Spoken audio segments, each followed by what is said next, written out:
Mi nombre es David, casado con Penélope, más de 40 años. Trabajamos en el movimiento de la traducción de la Biblia, principalmente en el país de Colombia, donde hemos traducido con equipos de traducción en el Nuevo Testamento para la etnia Tao y para la etnia Chamí.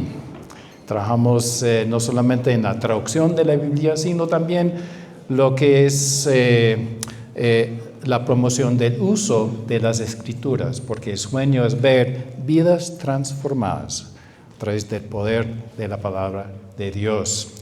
Y ha sido un gusto poder acompañar a nuestros hermanos David y Claudia en el deseo de trabajar en el tema de alfabetización entre los SEJA aquí en este lindo país de Bolivia. Les invito a abrir sus Biblias al libro de Hechos, capítulo 11, en esta mañana. Vamos a mirar un pasaje breve, corto, que habla precisamente de la misión de Dios.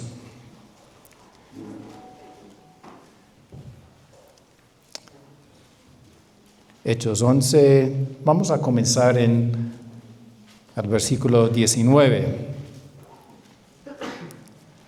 Aquí el autor Lucas escribe: ahora bien, los que habían sido esparcidos a causa de la persecución que hubo con motivo de Esteban, pasaron hasta Fenicia, Chipre y Antioquía, no hablando a nadie la palabra, sino solo a los judíos. Pero había entre ellos unos varones de Chipre y de Cirene, los cuales cuando entraron en Antioquía, hablaron también a los griegos, anunciando el evangelio del Señor Jesús. Y la mano del Señor estaba con ellos, y gran número creyó y se convirtió al Señor. Oremos. Señor, queremos que seas tu Espíritu Santo guiándonos a reflexionar sobre este pasaje y aprender de ti. Y que, Señor, podamos estar animados a seguir tus pasos a través de tu palabra en esta mañana. Queremos ser cambiados por este mismo poder tuyo. En el nombre de Jesús. Amén. Bueno, aquí estamos leyendo de un avance de la misión de Dios en otra parte del mundo. Y esto sí tiene un contexto. Entonces vamos a mirar atrás. Vamos a mirar Hechos capítulo 1 para ver qué está pasando aquí. Para entender cuál fue el concepto de la misión de Dios que tenían en mente. Entonces podemos pensar mirar en el primer capítulo de Hechos, capítulo 6. Entonces los que se habían reunido le preguntaron diciendo: Señor, ¿restaurarás el reino de Dios a Israel en este tiempo? Y les dijo: no os toca a vosotros saber los tiempos o las sazones que el Padre puso en su solo potestad, pero recibiréis poder cuando haya venido sobre vosotros el Espíritu Santo, y me seréis testigos en Jerusalén, en toda Judea, en Samaria y hasta lo último de la tierra. Entonces, vemos aquí que los discípulos de Jesús querían saber: ¿ahora qué? Ahora que hemos visto al Señor resucitado, ¿qué nos corresponde a nosotros? Y ellos tenían en mente algo concerniente al pueblo de Israel. Pero vemos la respuesta del Señor Jesús es mucho más amplio que eso. Ustedes van a ser mis testigos. No solamente en esta ciudad, sino en esta región y hasta los confines de la tierra. Eso fue la misión de Dios. Entonces, ¿cómo van? Si leemos los siguientes capítulos, capítulo 2, 3, 4, 5, van muy bien en la ciudad de Jerusalén. Y por ejemplo, podemos mirar en capítulo 6, llegando a capítulo 6, en el versículo 7, eso es como una reseña de lo que había sucedido. Hechos 6, capítulo 7. Y crecía la palabra del Señor, el número de los discípulos se multiplicaba grandemente en Jerusalén. También muchos de los sacerdotes obedecían a la fe. Notamos que en estos primeros capítulos de Hechos, Lucas no menciona Judea, Samaria o lo último de la tierra, para nada. ¿Por qué? Pues al propósito, porque la obra se enfocaba ahí mismo en Jerusalén. Y vemos una iglesia feliz, contenta, creciendo ahí mismo, pero ¿hubo avance en la misión de Dios? No. De pronto vemos una iglesia demasiado contenta, ¿sí? En paz, ahí. Y la misión de Dios queda como una idea, ¿sí? Pero no vemos avance.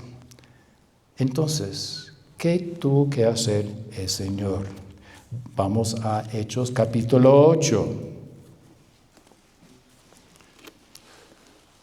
Y sabemos que hubo persecución, ¿sí? ¿No? Pensando en el personaje de Esteban. Y Lucas en capítulo 8, versículo 1 escribe, y Saulo consentía con su muerte. En aquel día hubo una gran persecución contra la iglesia que estaba en Jerusalén, y todos fueron esparcidos por las tierras de Judea y de Samaria, salvo los apóstoles. Ahora sí. ¿Cuál fue la motivación para este avance en la misión de Dios? Algo no deseado, algo que no buscamos a través de la persecución. Versículo 2, y hombres piadosos llevaron a enterrar a Esteban e hicieron gran llanto sobre él, y Saulo asolaba la iglesia, entrando casa por casa, arrastraba a hombres y mujeres y los entregó en la cárcel. Versículo 4, pero los que fueron esparcidos iban por todas partes anunciando el evangelio. Entonces, llegando nuevamente a este capítulo 11, este pasaje aquí sobre la iglesia, el nacimiento de la iglesia en Antioquía, vemos que Dios usó la persecución, ¿sí?, para la formación de esta iglesia, para el avance del evangelio. Entonces aquí, en estos 3 versículos, vemos que Dios usa la persecución para sus propósitos, que Dios usa personas como uno, ¿sí?, en su misión, y que Dios siempre usa poder para sus propósitos en su misión. Dios usa la persecución, Dios usa personas como nosotros, y Dios usa su poder en su misión. Entonces, qué bueno saber que sí, Dios es capaz de rescatar cualquiera de nuestra situación para alcanzar sus propósitos en nuestra vida. Ahora, habiendo dicho eso, cuando yo pienso en lo que es la persecución, tengo que analizar mi propio concepto, ¿sí?, mi propia actitud hacia la persecución. Porque normalmente hacemos todo lo posible para evitar la persecución. Y sabemos que Dios no es el agente, no es el autor de la persecución en la tierra. No, este es de Satanás, este mundo oscuro, ¿sí? Es del pecado donde nace la persecución. la injusticia, la violencia en el mundo. Esto no es de Dios, pero Dios, en su forma soberana, es capaz de rescatar estas situaciones para su gloria, ¿sí? Para nuestro bien, para nuestro propio crecimiento. David escribió en el Salmo 119, me hizo bien haber sido afligido, porque así llegué a conocer tus decretos. Es bien sufrir. Les cuento que esto no es mi actitud por defecto hacia la persecución. Entonces me cuesta leer de la persecución y ver los buenos resultados y pensar que, sí, cuentan conmigo, sí, para este... No es mi actitud por defecto. Y vemos en la Biblia, en las culturas, actitudes diferentes hacia lo que es la persecución. Por ejemplo, en la cultura judía de ese entonces, vemos que, por ejemplo, es consecuencia del pecado. Esto fue parte de la formación, ¿sí?, de la mente judía de ese entonces. Unos seguidores de Jesús le comentó, Rabí, ¿quién pecó, este o sus padres, para que haya nacido ciego? Directamente diciendo que este sufre, ¿sí?, porque debe haber algún pecado, ¿sí? Esto fue la actitud de los judíos del tiempo de Cristo y de pronto hasta el día de hoy. Una cultura de culpabilidad, de alta culpabilidad, ¿sí?, pero también de control. Nosotros tenemos que responder a las oportunidades de pecar o no. En cambio, la cultura greco-romana de ese entonces, ellos tenían el concepto de vivimos en un mundo de dioses impredecibles. Y si tenemos que sufrir, pues tenemos que aguantar, porque ¿quién puede controlar a esos dioses ahí? Entonces, vemos que el nacimiento de esta filosofía de estoicismo, ¿sí? Hay que aguantar. Trabajamos con indígenas en Colombia y su visión del mundo, de la persecución, del sufrimiento, de la tribulación fue totalmente fatalista.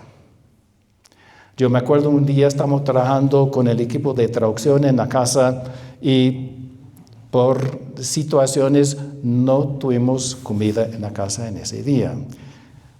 Lo siento mucho, mis hermanos, hoy no vamos a comer. Lo siento, de pronto sí, mañana sí, pero hoy no tenemos con qué, ¿sí? Y uno de los traductores me miró, David, yo soy indígena, yo sé cómo sufrir, yo sé cómo aguantar, ¿sí? ¿Quién eres tú para decirme así? No, yo soy indígena. Acostumbrados a sufrir en la tierra, fatalistas, sin esperanza. Sí, una actitud completamente diferente a la mía. Porque en mi cultura occidental, el sufrimiento es algo para evitar. Y si me enfermo, si me encuentro en alguna situación desagradable, debe haber alguna terapia, alguna pasta, medicamento, algo para aliviar todo. Esto es sí, mi cultura, como habla mi cultura. Aquí tengo una cita, un teólogo, de Mark Sayers. Dice, Sayers destaca una paradoja dentro de la cultura occidental, la creencia ideológica de que es posible una vida sin sufrimiento. aunque todo se desmorone mientras parece hermoso.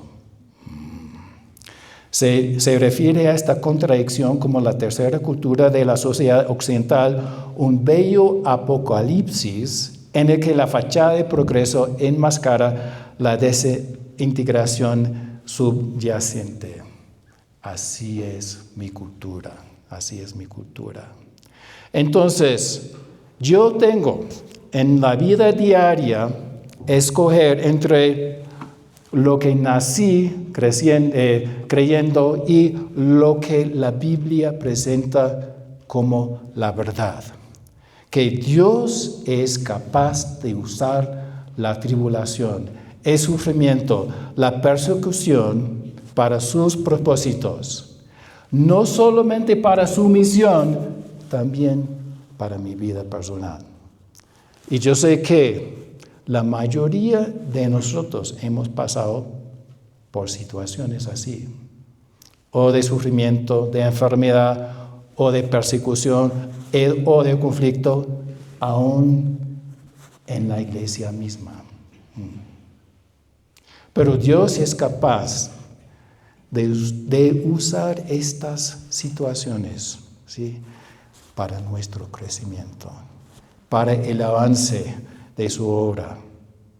Y aquí Lucas no hay un texto que dice claramente, sí, que Dios usó la persecución para que su misión avance, pero hay todas las huellas aquí en estos pasajes.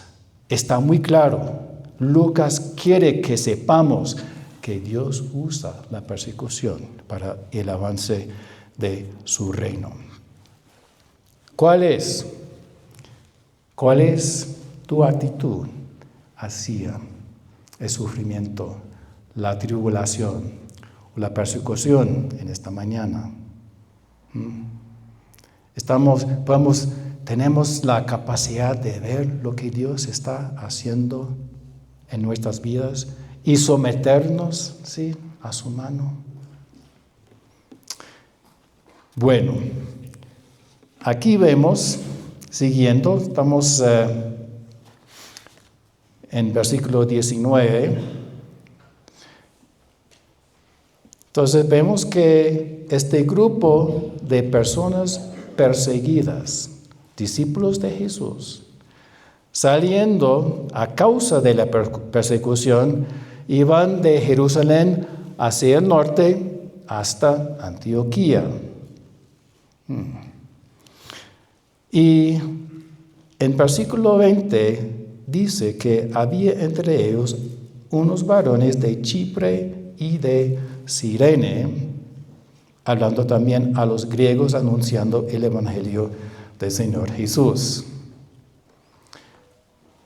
No conocemos los nombres de estas personas. Interesante. Lucas, quien nos da muchos detalles en este libro, no nos dice quiénes son. No sabemos si son adultos mayores o jóvenes. Sí, solamente nos dice que son de otras partes. De Cirene, que es de la costa norte de África, o sea, de lejos, de Chipre, una isla en el mar Mediterráneo, ¿sí? Solamente nos dice que son personas, digamos, extranjeras allí, en este versículo. En el libro de Hechos leemos muchas personas nombradas en la obra de Dios. Algunos: Pedro, Juan, Felipe, Esteban, Pablo, Bernabé, Silas, Cornelio, Timoteo, Lidia, Priscila, Aquila, Apolos. Muchos nombres, pero estas personas no las conocemos.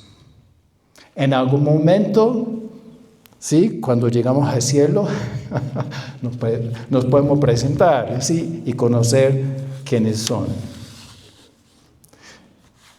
Pablo escribió en su primera carta a la iglesia en Corinto, Pues mirad, hermanos, vuestra vocación, que no sois muchos sabios según la carne, ni muchos poderosos, ni muchos nobles, sino que lo necio del mundo escogió Dios para avergonzar a los sabios, y lo débil del mundo escogió Dios para avergonzar a lo fuerte, y lo vil del mundo y lo menospreciado escogió Dios, y lo que no es, para deshacer lo que es, a fin de que nadie se jacte en su presencia.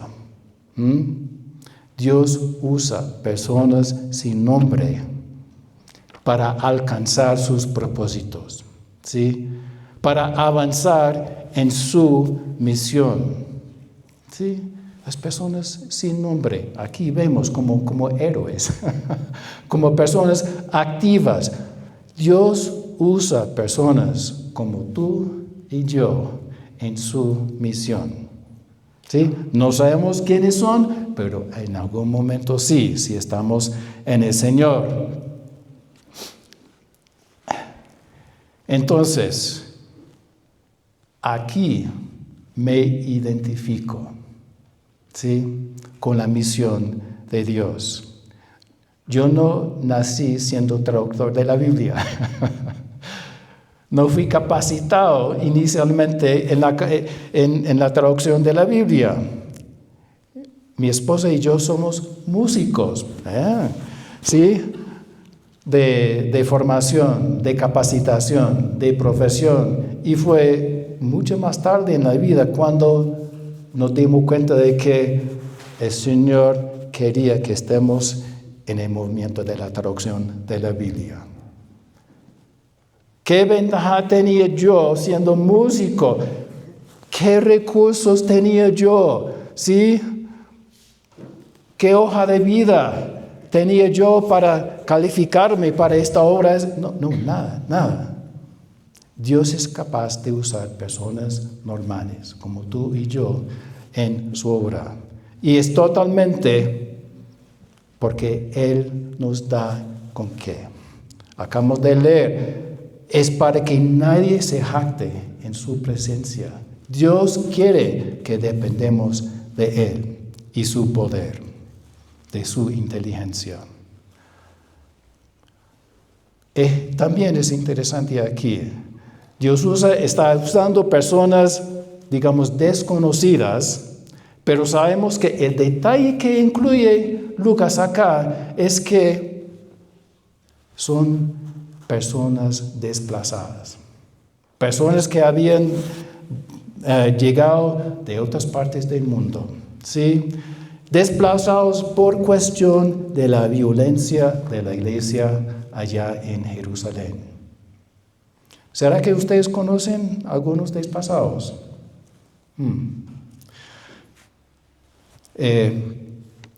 Un detalle.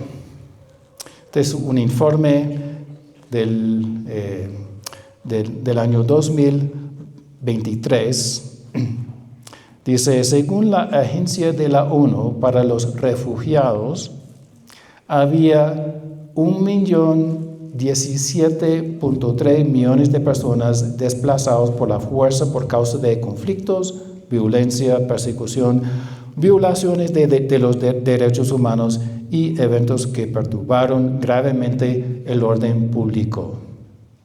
Más de 100 millones de personas aquí en el mundo desplazados internamente en sus propios países. Estamos en el país de Sudán, más de 10 millones de personas. En Siria, 7.5 millones de personas. En la República Democrática de Congo, 7 millones de personas. Y en cuarto lugar, Colombia, con 6.900 millones de personas desplazados internamente por conflicto. Entonces sabemos que es una realidad hasta hoy en día. Pero pensémonos en qué significa estar desplazado, desarraigado. Uno tiene que dejar su hogar, su casa.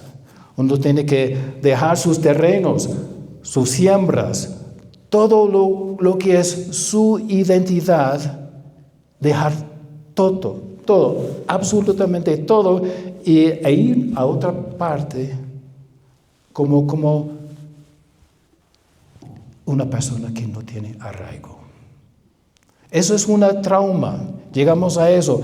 Estas personas que estaban predicando el Evangelio fueron personas que experimentaron ese trauma en la vida.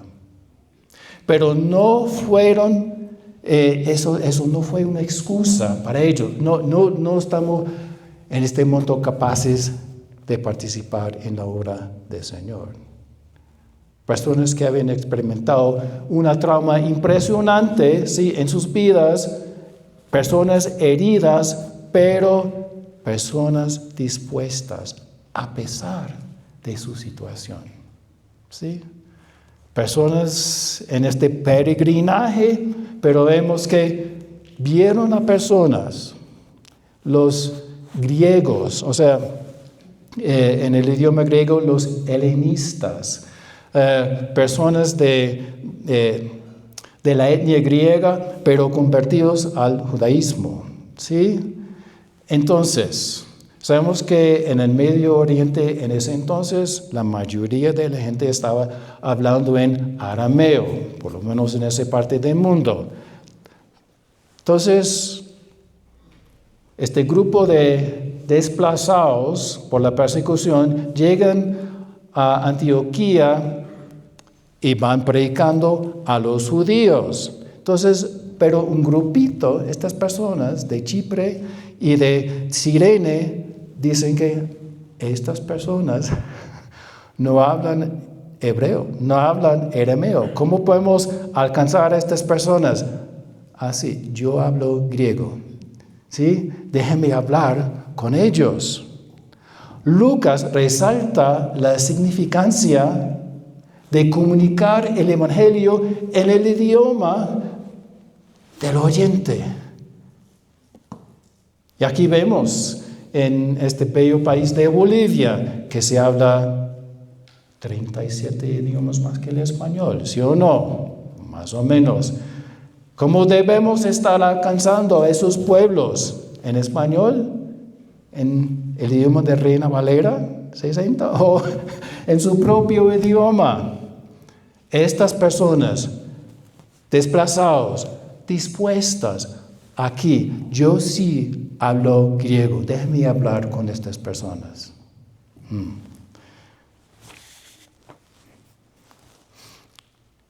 Es interesante. Cuando leemos en este libro de Hechos, Lucas, con su atención a los detalles, en ciertos casos nos da una descripción de cierta persona. Por ejemplo, Cornelio, él dice, un hombre piadoso y temeroso de Dios con toda su casa. Bueno, sabemos algo de Cornelio. Apolos, varón elocuente y poderoso en las Escrituras. Drusila, la mujer de Félix. Algunos días después, viniendo Félix con Drusila, mujer que era judía, llamó a Pablo y le oyó acerca de la fe en Jesucristo. Sabemos que ella era judía. Pero nuevamente de estas personas de Chipre y de Cirene, no sabemos qué talentos tenían. ¿Sí? Simplemente que tuvieron la capacidad de hablar griego también.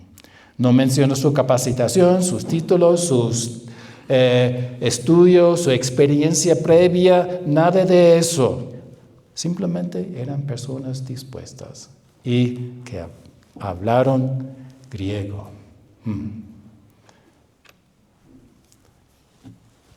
Esto nuevamente resalta la significancia del idioma, no solamente como medio de comunicación, sino identidad. Algunos de ustedes han escuchado este testimonio. Antes, El primer libro que hicimos en el idioma en Benebedea, dado en Colombia, fue un vocabulario ilustrado. ¿Sí? Algo muy sencillo de 28 páginas, una palabra en el idioma, eterre, gallina, ¿sí? Tume, escalera, algo de un libro de elementos culturales, ¿sí? De su cultura y con su nombre en el idioma. El primer libro que existía en su idioma. ¡Qué emocionante! Entonces trabajamos con un grupo de 5 hablantes del idioma en este librito. Luego grapamos las páginas y enviamos este librito con ellos a sus comunidades. Por favor, ensayen este libro con sus compañeros en las comunidades para ver qué dicen ellos. Bueno, uno regresó después de un mes y me dijo, hermano David, la verdad es que llevé este librito primero a pueblo de los blancos, ¿sí? De los no indígenas. ¿Y por qué? Es que ellos siempre nos dicen, ustedes no tienen idioma. Ustedes no tienen idioma. Ustedes solo hacen gruñidos y sonidos como animales. Es porque realmente ustedes son más como animales que personas. Entonces, David, yo le llevé este libro para mostrarle que sí, tenemos un idioma. ¿Sí? Estos son cosas de mi cultura. Estas son las palabras de mi idioma. Yo sí tengo un idioma. Yo sí soy una persona. El idioma puede ser parte de nuestra identidad cultural. ¿Cuán importante es, ¿sí?, preservar estos idiomas para dar a estas culturas el respeto que merecen? ¿Sí? Sí son personas con un idioma que creó Dios. Me hace pensar en estas personas traumatizadas por la guerra. En el Antiguo Testamento leemos del caso de un señor Naamán, un general poderoso, pero enfermo de lepra. ¿Y quién es la persona clave en su restauración? Si hablamos de profeta, pero ¿quién es la persona clave en su restauración? Déjenme leerles esto. Naamán, general del ejército del rey de Siria, era varón grande delante de su señor y lo tenía en alta estima porque por medio de él había dado Jehová salvación a Siria. Era este hombre valeroso en extremo, pero leproso. Y de Siria habían salido bandas armadas y habían llevado cautiva de la tierra de Israel a una muchacha, la cual servía a la mujer de Naamán. Esta dijo a su señora, si rogase mi señora, profeta que está en Samaria, él lo sanaría de su lepra. Si hablamos de tráfico humano, esto es, ¿sí?, una muchacha llevada, desarraigado de su propia casa y tierra, llevado para servir a esta persona en otro país, casi como esclava, ¿sí? Pero aún en eso, una persona clave en la obra del Señor. Y si Dios puede usar una niña, ¿sí?, de Israel, cautiva en otro país, hace miles de años, ¿será que Dios también puede usar a nosotros hoy en día, cualquiera de nosotros, en su misión? Dios usa personas. Dios usa personas. Y finalmente vamos a ver que Dios usa el poder. Dios usa el poder.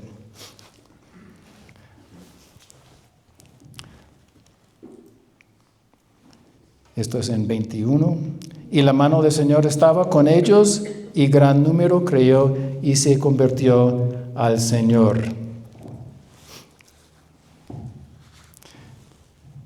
Cuando leemos en el libro de Hechos, vemos que Pedro sana a un mendigo lisiado.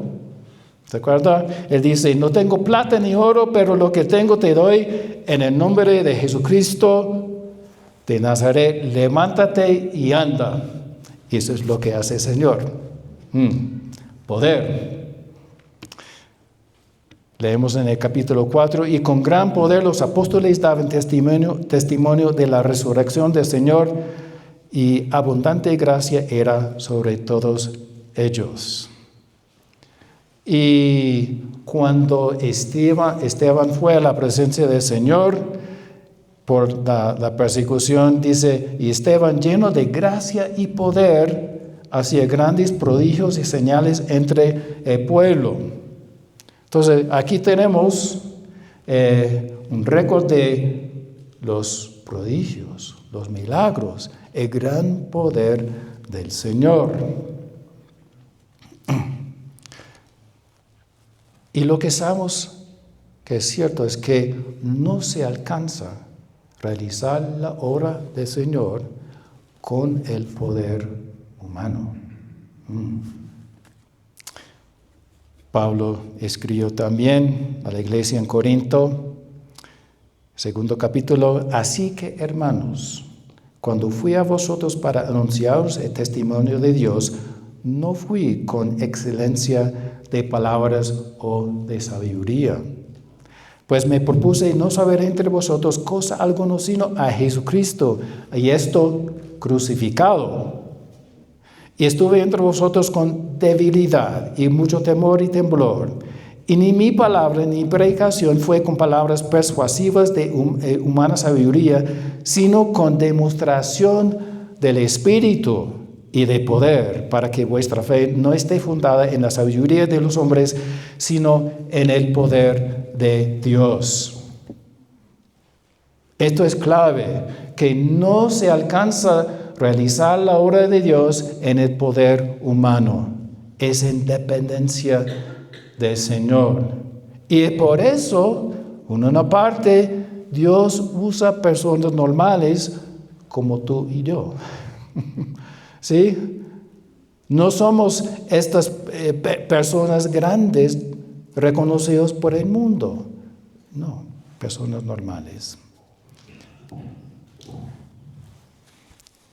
Entonces sí sabemos que Jesús es el fuente, sí, de nuestro poder. Ahora, no he hecho cosa semejante a lo que hemos visto en el libro de Hechos. No he sanado a ningún hombre lisiado. No he dado la vista a algún ciego. No. ¿Será que conozco el poder del Señor? Pensando en la aplicación práctica de esta cuestión del Señor de Dios, de poder del Señor, la mano del Señor, en primer lugar, reconocer mis propias fortalezas y habilidades y poner estas en la mano del Señor. ¿Sí? Precisamente para que yo no esté haciendo la voluntad, o por lo menos tratando de hacer la voluntad de Dios en mis propios esfuerzos. ¿Sí? Reconocer las habilidades y dones que Dios me ha dado y ponerlos en la mano del Señor. Pablo dijo algo sobre esto hablando a los filipenses cuando dijo, y ciertamente aún estimo todas las cosas como pérdida por la excelencia de conocimiento de Cristo Jesús, mi Señor, por amor del cual he perdido todo y lo tengo por basura para ganar a Cristo. Pablo, quien estudió a los pies de Gamaliel, con toda su capacitación, con todo su prestigio como fariseo, ¿sí? Con todo su conocimiento, con toda su habilidad, dijo, no, tengo todo por basura, ¿sí? Esto no cuenta en mi ministerio. Y ser hallado en él, no teniendo mi propia justicia, que es por la ley, sino la que es por la fe de Cristo, la justicia que es de Dios por la fe, a fin de conocerle y el poder de su resurrección. En eso, sí, Pablo conoció poder. Sí, porque Cristo de la muerte, Dios lo resucitó. Esto sí es poder y nosotros podemos contar con ese mismo poder en nuestras vidas. Entonces, en primer lugar, reconocer lo que el Señor me ha dado y poner esto en las manos del Señor. Segundo lugar,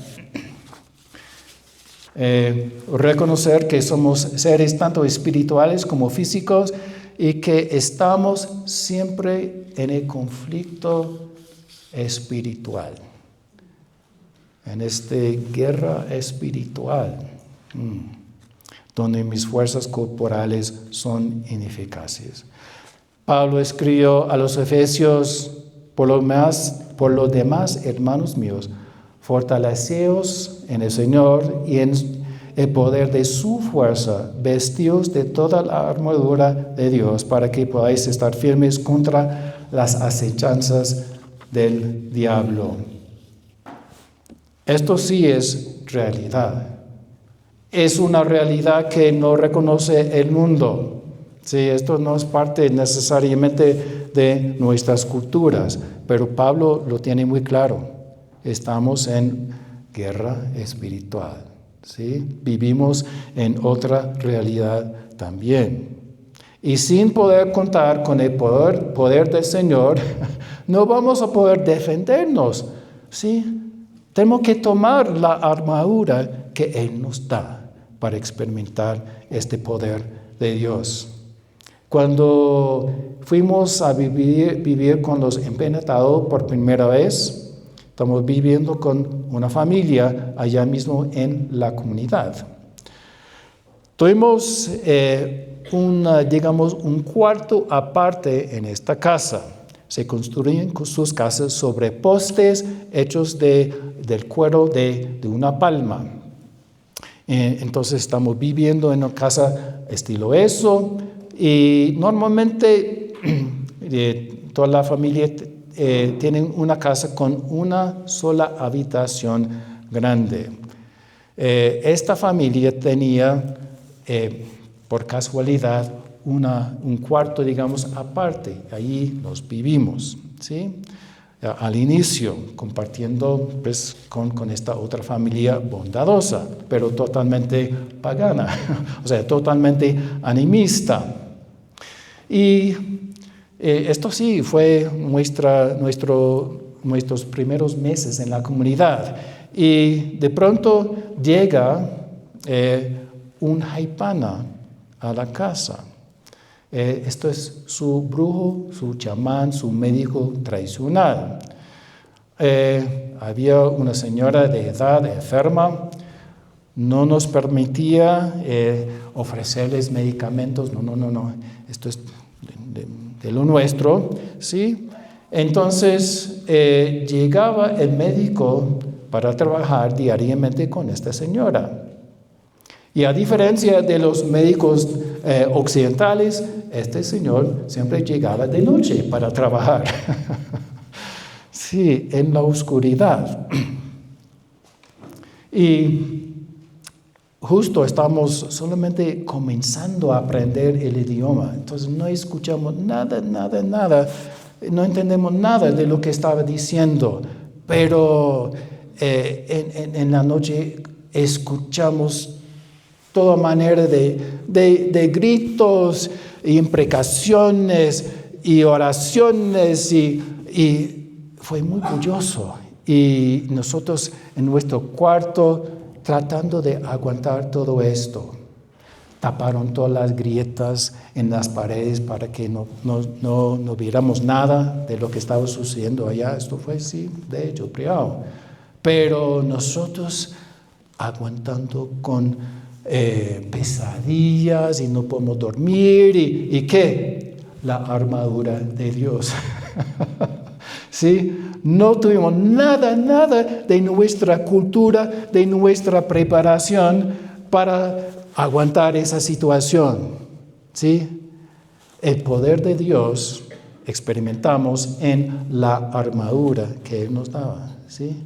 La oración, memorización de las Escrituras, ¿sí? Otras personas orando por nosotros, ¿sí? Y de esa manera, sí, aprendimos mucho de la cultura.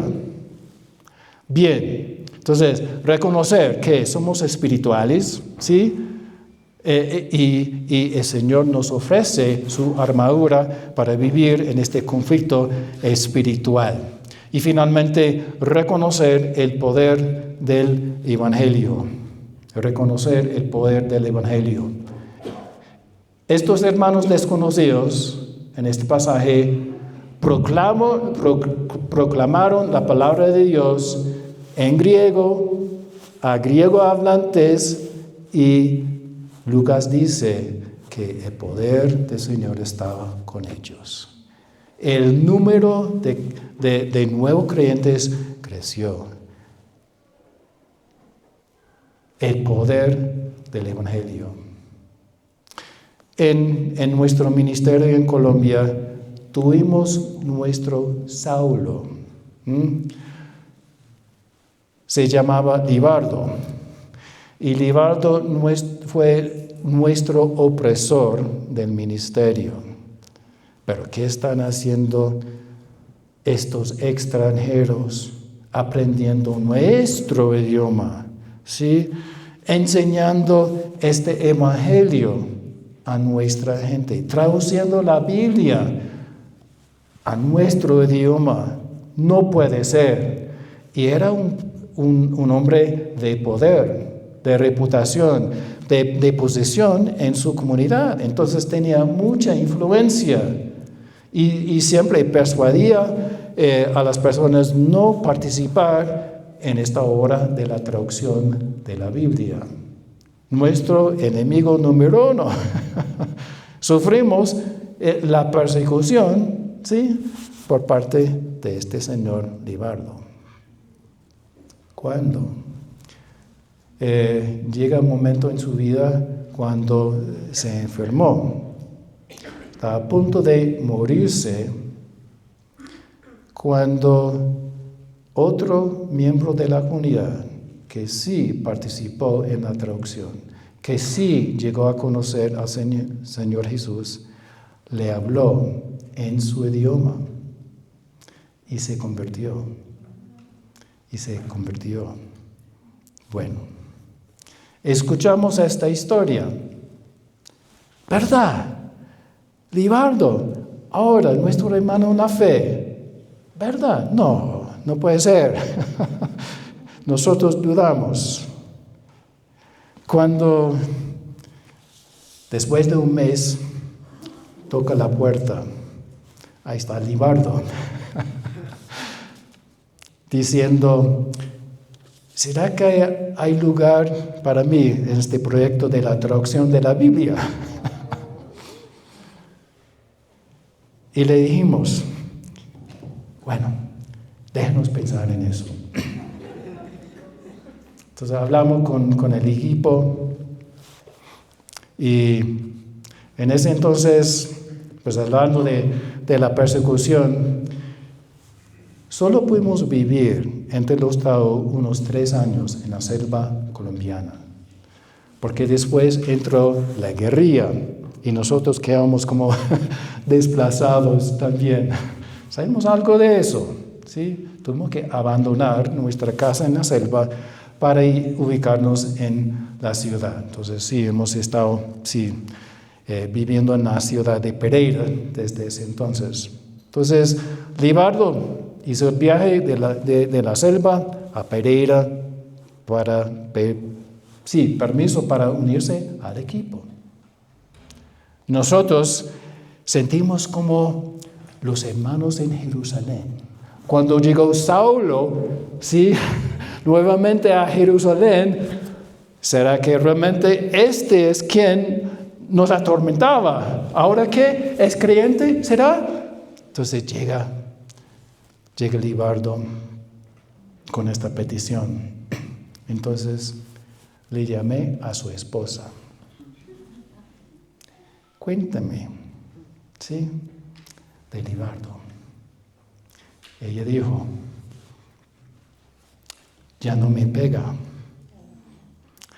ya no toma todo lo que gana en alcohol, ya no anda en la calle. Ha cambiado. Entonces, sí, con las manos abiertas lo invitamos, ¿sí? A ser parte de este proyecto. Él sí también conoció, después de ser perseguidor, él conoció la persecución. Porque él como líder en la comunidad, promocionando la obra de la traducción y la autonomía de las comunidades indígenas frente al avance de la guerrilla, fue reconocido como enemigo de la guerrilla. O sea, tuvo un precio, su cabeza. Me impactó una vez, durante una semana, llegaba al equipo de traducción diariamente con un chaleco antibala, ¿sí? Así fue su nivel de temor de la persecución. Bueno, pero ¿cuál fue lo que cambió la vida de Libardo? Eso fue escuchar la palabra de Dios por la boca de otro indígena en su propio idioma. El poder de la palabra de Dios. Yo no me avergüenzo de que nunca haya sanado a un lisiado, ¿sí? Pero sí he visto el poder de la palabra de Dios para cambiar vidas. Eso sí, he experimentado el poder de Dios, ¿sí? Yo, una persona normal, ¿sí? Músico por capacitación, Dios me ha dado la capacidad de entrar y participar en un proyecto de la traducción de la Biblia. Esto sí es el poder de Dios y ese poder está disponible para cada uno de nosotros. Dios sí usa la persecución en nuestras vidas. ¿Cuál es mi concepto frente a este sufrimiento? ¿Será que debo cambiar mi actitud hacia de lo que he aprendido como mi cultura? ¿Ahora puedo aceptar lo que dice la Biblia? ¿Puedo reconocer que Dios, yo también tengo oportunidad para participar en la misión de Dios donde esté, ¿sí? Que sea una persona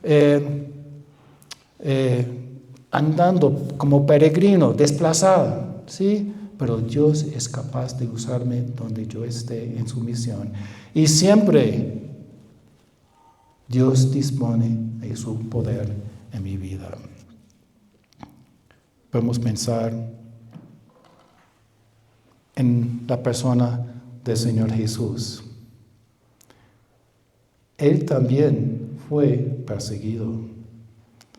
Isaías 53, con todo esto, Dios quiso quebrantarlo, sujetándolo a padecimiento. Dios lo mandó a esta tierra para morir por cada uno de nosotros. Y el resultado es la salvación disponible para todo el mundo. Dios mandó a Jesús a esta tierra como persona. Jesús también fue una persona, ¿sí? Con los mismos ansiedades, dolores y toda la experiencia humana sin pecado. Pero Él sabía, ¿sí? la experiencia de vivir como un ser humano. Jesús también fue una persona, digamos, normal en ese sentido.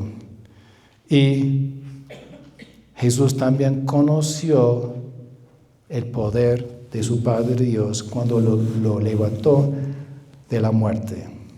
Jesús sí fue a la cruz voluntariamente a morir por cada uno de nosotros para darnos su salvación, perdón de pecados, poder del Espíritu Santo en nuestra vida actual y esperanza para el futuro. Sí. Jesús conoció el poder de su Padre en ese momento y está disponible para cada uno de nosotros hoy en día. Oremos.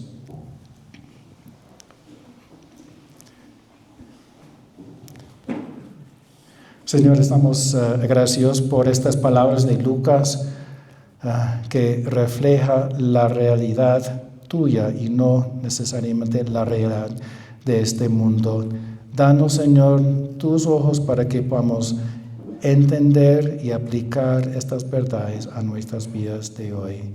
Reconocemos que estamos en una guerra espiritual y necesitamos tanto de tu armadura, Señor, para cambiar nuestras formas de pensar y aguantar los ataques del maligno.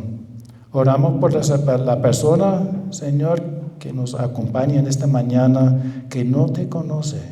Oh Señor, obra en la vida de esta persona a través de tu Espíritu Santo para que pueda experimentar vida nueva a través de una relación con fe en el Señor Jesús.